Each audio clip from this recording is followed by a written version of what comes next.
Kan tinggal 30 itu kayak ngono sih. Oh, di kecil sih. Ya kan aku awakmu piro ngentangi tak ada. Oh, biasanya kecil sih kok. Bisa bolong ya.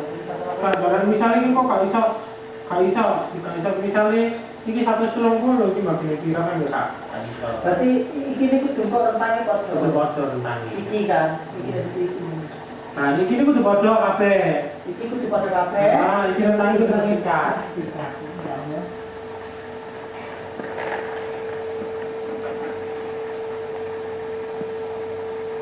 Apa?